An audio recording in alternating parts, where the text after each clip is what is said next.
La partie qui concerne les formes juridiques des entreprises au Canada, c'est une partie qui est très importante, surtout en tant que comptable.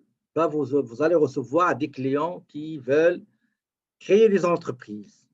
Il va vous demander votre avis et vos conseils. Quel type devra-t-il choisir? Dans ce cas-là, il faut maîtriser un petit peu les différentes ou bien les principales formes juridiques des entreprises avec leurs avantages et leurs inconvénients. D'accord? On va commencer par la première forme. Généralement, les principales formes juridiques, c'est les sociétés, c'est-à-dire une entreprise individuelle, les sociétés de personnes, les sociétés incorporées. Donc, ça, c'est les principales formes juridiques normalement préconisées par plusieurs entrepreneurs.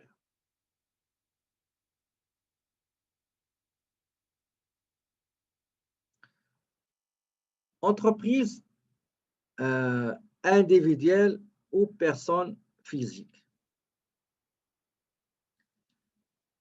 C'est une entreprise qui est créée par une seule personne.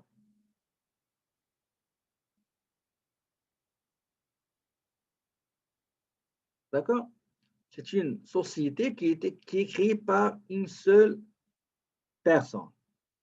Là, il y a une petite particularité. Si, par exemple, admettons, vous allez travailler comme comptable pour votre propre entreprise.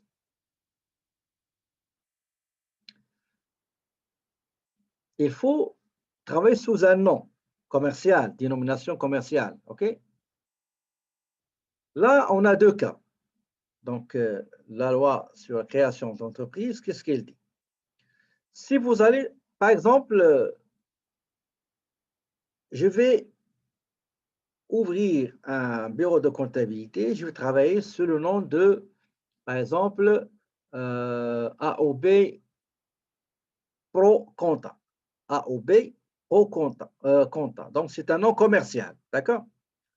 Je suis obligé d'aller m'enregistrer auprès de registraires des entreprises.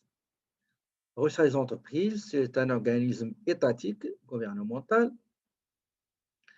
que tout le monde qui veut créer une entreprise sous un nom commercial, il faut qu'il fasse la création d'entreprise. Maintenant, on le fait en ligne, okay? Généralement en ligne.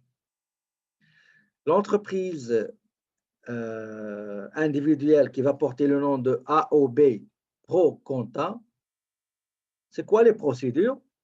Ben, vous allez sur le site, attendez, je vais vous chercher ça.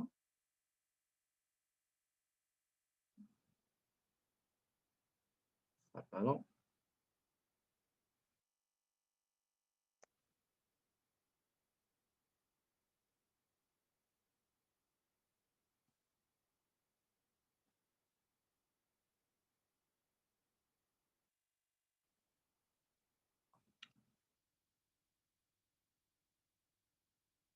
Est-ce que vous voyez le site partagé, s'il vous plaît? Suite.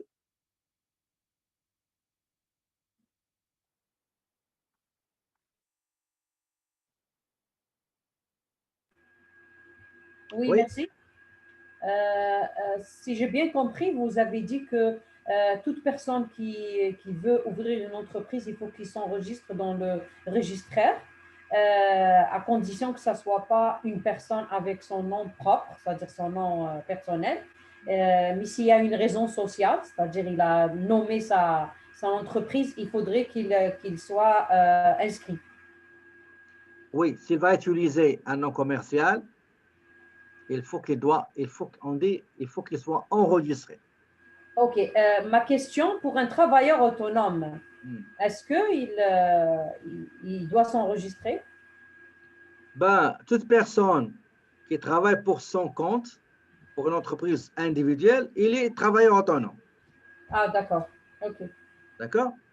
OK. Donc, travailleur autonome, c'est quoi? C'est quelqu'un qui part en affaires tout seul, avec ses propres moyens, c'est lui le boss, etc. Dans ce cas-là, on va dire, ce travailleur autonome, est-ce qu'il va travailler sous une bannière commerciale ou bien sur la bannière de son nom? Si c'est OK. commercial, il faut qu'il soit enregistré. D'accord. Merci. Sinon, c'est juste nom, prénom, ben, il n'est pas obligé d'être enregistré. OK. Merci beaucoup. Je vous en prie.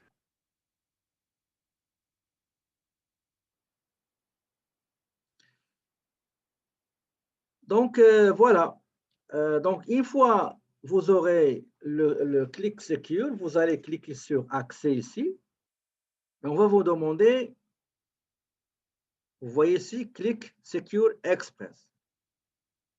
Il y a aussi Clic Secure Entreprise, c'est autre chose, on va en parler après. Vous cliquez sur Accéder à mon bureau.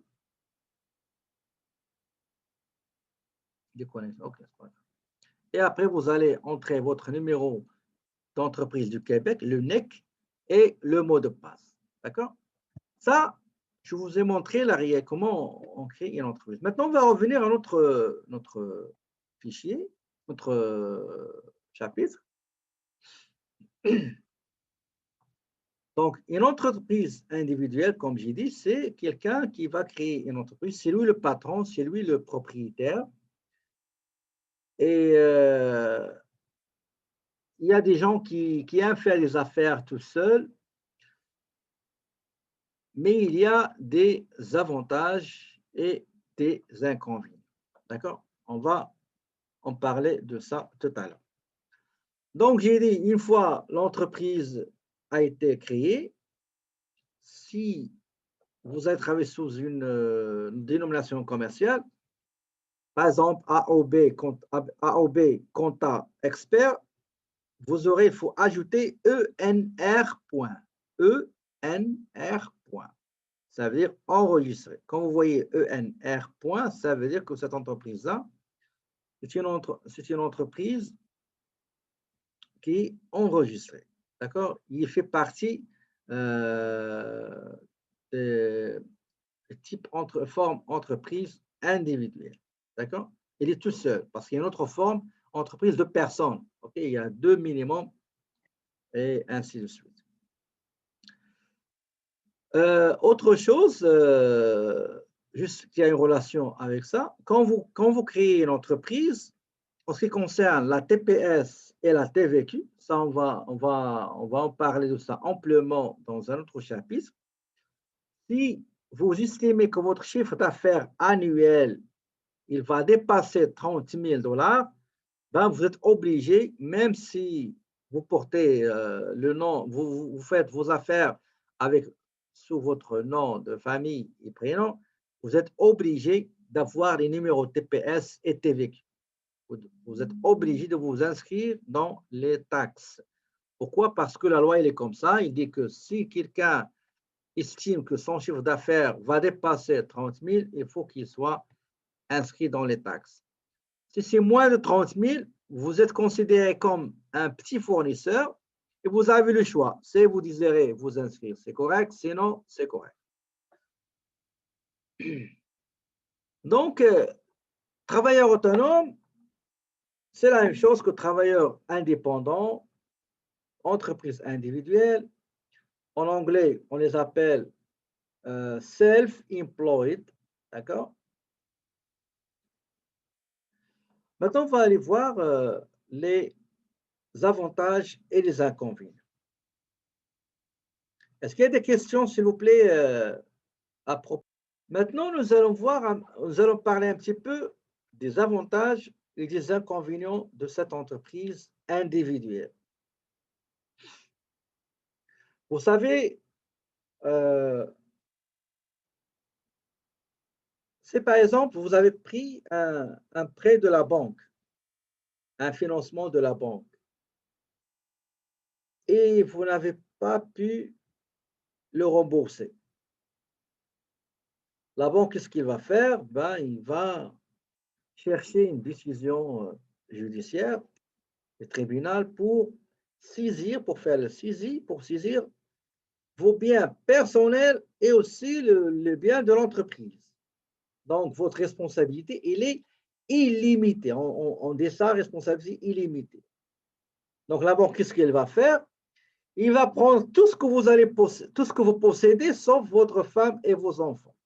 D'accord? Donc, tout ce que vous avez, ben, il sera saisi. Donc, si vous avez une maison, il sera saisi. Des autos, tout votre patrimoine sera saisi pour, bien sûr, à la hauteur de la dette, normalement, que vous n'avez pas pu honorer. D'accord? Ça, c'est un grand inconvénient de l'entreprise individuelle. Autre chose, c'est que quand vous partez en affaires tout seul, donc c'est toi qui va financer, c'est toi qui va chercher du financement. Ce n'est pas comme les autres entreprises qu'on va voir, il y a des associés, il y a des actionnaires, chacun contribue selon sa capacité et on s'entraide pour financer les activités de l'entreprise. Ici, non, il est tout seul. Autre chose, c'est que le taux d'imposition, il est très élevé. OK? Donc, par rapport aux autres types d'entreprises. Autre inconvénient de l'entreprise individuelle, si jamais l'entrepreneur ou bien le travailleur autonome, si jamais il meurt, donc l'entreprise, il meurt. Ce n'est pas comme d'autres types d'entreprises. Donc, il va disparaître. Donc, le propriétaire, quand il décède, quand il meurt, donc la même chose, l'entreprise va lui suivre, il va disparaître. Donc, grosso modo, c'est ça les inconvénients d'aller travailler en individuel. Autre chose, il y a aussi un grand désavantage, un grand inconvénient, j'ai oublié de le mentionner en premier, c'est que le travailleur autonome, et d'ailleurs ça, c'est beaucoup de gens l'ignorent, ne le savent pas, quand vous allez partir en affaires se forme d'entreprise individuelle, vous n'avez pas le droit de vous faire des salaires. Vous n'êtes pas salarié. Vous ne pouvez pas vous faire des bulletins de paie. Est-ce que vous avez compris cette notion-là? C'est très importante. Un travailleur autonome ne peut jamais être un salarié. Il ne peut jamais être travailleur autonome et se faire un salaire. Est-ce que vous avez compris cet inconvénient? Donc, pour combler cet inconvénient, les gens ils font leur salaire pour son épouse, ses enfants, etc. Maintenant, on va parler des avantages. Les avantages, c'est que la création d'une entreprise individuelle, elle est simple, facile et peu coûteuse. Ça ne coûte rien, vous l'avez vu. Traitement normal, régulier, ça coûte 36 $. OK? Et traitement prioritaire urgent, ça coûte 54 $. Donc, quelqu'un qui a levé sa main, attendez, je vais. Donc, comme j'ai dit, les formalités sont simples, sont faciles et ça ne coûte pas cher. Autre avantage, c'est que généralement, un travailleur autonome, quelqu'un qui est indépendant, qui travaille sous la forme juridique entreprise individuelle, il prend les décisions tout seul. Il ne se casse pas la tête dans les discussions, pas d'assemblée, rien du tout. Donc, c'est lui le décideur, il tranche n'importe quand et comme il veut. Est-ce qu'on a un livre comptable à tenir en tant que travailleur autonome. Généralement, la comptabilité, il faut qu'il soit tenu pour n'importe quelle activité commerciale, de service, etc. Donc, lui, en tant qu'autonome, il faut qu'il tienne une comptabilité. Et c'est une obligation. D'accord? C'est une obligation par la loi sur la comptabilité du Québec ou bien du Canada. Il est obligé d'avoir de la comptabilité. D'accord?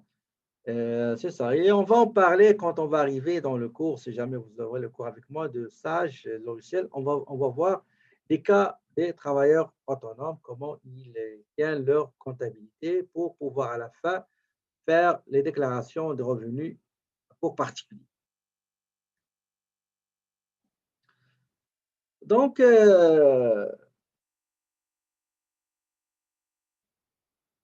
autre avantage, ben, il y a pas mal d'avantages, mais pour moi, ce n'est pas les avantages. On dit que le propriétaire, tout ce qu'il gagne, 100%, ça va lui appartenir. Donc, il va partager avec personne ces profits-là. Mais moi, je dis à la fin de l'année, ben, bien sûr, il va partager ça avec le gouvernement à travers les impôts qu'il doit payer. Est-ce qu'il y a des questions sur l'entreprise individuelle avant qu'on passe à une deuxième forme d'entreprise? Ok, je vous donne la parole.